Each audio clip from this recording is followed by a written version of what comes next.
All right, next level catcher. So we're going to just give you a visual of some of the components of throwing here on this clip. We're going to try and go about 6 minutes here, and we're going to go through the different skill aspects. And so the first one that we see, we've always called it the pre-pitch. We have new terms coming out that are just as accurate. Pre-catch motion. What's the momentum that you're creating as that ball is entering your mitt? You can see for these two catchers right here, our catcher on the left has very, very, very little pre-catch movement. He's got a little bit here as his hips start to come upward.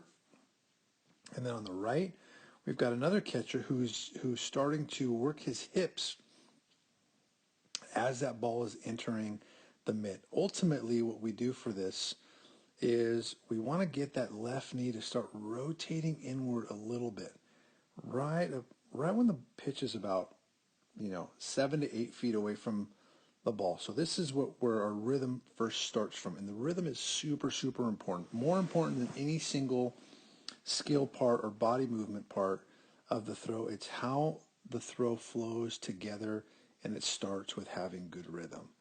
All right, so we're going to see another clip in a second that's going to kind of show the same thing. And really, when we start getting those hips working through the ball, it helps our catchers get their feet and their hips in line to throw. Okay, so that's the purpose. Sometimes catchers will open up their stance a little bit. They'll stagger them open in order for them to get to this position right here and deliver a throw with their feet and their hips in line. Okay, as we go to this another clip, we see Sanchez again. We see a little bit more pre-catch movement here. All right, you see that left hip starts to tilt in a little bit. We can sometimes tell by how catchers that left heel kind of starts to come off the ground when we're from the side view, from the throwing arm view. All right, and this really guides a lot of the rhythm. If we play this in regular speed, check it out. Really smooth and rhythmic. All these catchers right here, really smooth and rhythmic. They're getting their bodies turned, and sometimes the pitch that's away is the easiest one to start getting that front hip turned. Okay, so let's back it up. Let's go to the next element of throwing, our hands. We're going to use this catcher right here as our sample. You're going to see how the glove does not extend out to stop the pitch or to stop the ball.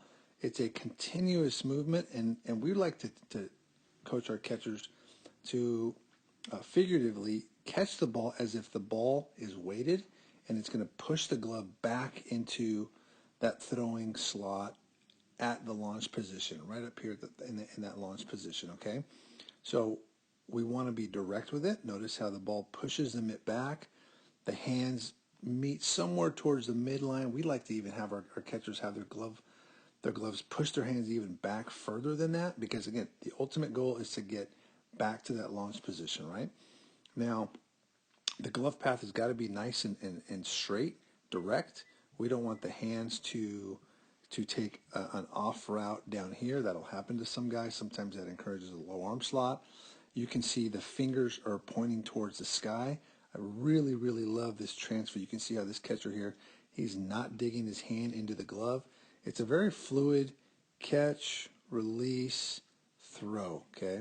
And again, the rhythm, it continues. When catchers dig into their mitt, a lot of times it'll break up the rhythm of what's happening down here in the feet. The feet and the hands have to work together.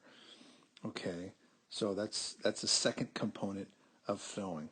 All right. The third component, we'll kind of stay here with it, is the feet, is our footwork. Now, the stronger, we've mentioned this before, the stronger the arm for the catcher, the less rhythm they need to have, the less efficiency with their exchange or their glove. They can have some other deficiencies, but when your arm is good, maybe average, you've got to be a little bit more precise with those movements. Most of our catchers, even our good throwing catchers, will throw from 72 to 75 miles per hour down to second base on a throw. Okay, big league catchers are typically around 79 to 83, 84 miles per hour down to second base. So they can get away with having some different movements in terms of being in line, in terms of gaining ground. Some guys even lose ground with their footwork, right? So you can see that this catcher here, his footwork's a little bit long. He's going about 18 to 22 inches in terms of his stride. That equates to a longer release time, right? Longer pop to plant time. Okay, you're going to see that he's going to be about 0.36 seconds pop to plant, and then pop to release is going to be another time, and that's going to be about 0.76 seconds. We typically want our catchers to be right around 0.22 seconds pop to plant time, and about 0.7 or 0.71, 0.72 pop to release time. Okay, again, the greater the arm speed, the slower this time can be, because the ball flight will make up some time. Okay, so the feet have got to work, and if we can get our feet a little bit shorter, maybe right there, now we're looking at a quicker pop to plant time, a quicker pop to release time. Okay, but really, we really like the hands and the feet working together. There's got to be a sync. There's got to be some connection there. As we look at pitches that are laterally, in terms of our footwork, in terms of our direction, we like to coach our catchers to work to the ball with their hips and their belly button. You can see that this pitch is well outside, well off the plate. But again, our big league catchers, here we got Posey, man, they can just catch, step, and rocket the ball down to second base, right? He's still in a good launch, strong launch position relatively easily. That's just the elite strength that some of those guys have. They're very dynamic. Most of our high school, even most college catchers can't do this, right? So what we like to do is we like to talk about being in line or in direction, getting their feet in direction with this pitch. This pitch is way outside, okay? And we want to take our foot to the pitch. That alleviates the challenge for our bodies in terms of having to rebalance up and regather as they go to throw, okay? So this catcher does a really nice job of getting the self moving. Ange talked about the push and the push. He's going to mention that in a second as we get in some of the drills that you guys can do and work on. And then the extension finishes. Notice that backside. This is kind of the last point, right? The extension finishes. So we've got rhythm, we've got hands, right? We've got hands, we've got footwork, and then we've got extension as that last piece. Is how are you completing the throw?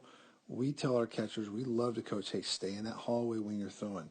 A lot of catchers want to throw the ball and they want to fall off into the left-handed batter's box, and they show some inefficiency. Here, this is a phenomenal throw by Contreras.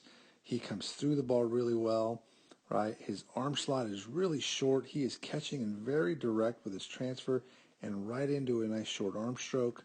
That is key. Catchers with long arm strokes, guys that want to throw a little bit sidearm, they've got to work on correcting their arm stroke, right? And as we mentioned, look at that finish. Really good push off their backside. We've got another video here coming of another catcher. Really good job of transferring, getting his feet down, and then pushing off this backside, really staying long through that backside, and then through his release, getting that good upper body extension with a good finish. Notice how he's kind of tossing himself forward. He's not spinning off over towards the left-handed batter's box. So we hope this helps, guys. We'd love to take some questions, so please feel free to contact us, email us, and create some good dialogue for your guys to work on. Thank you, guys. Bye-bye.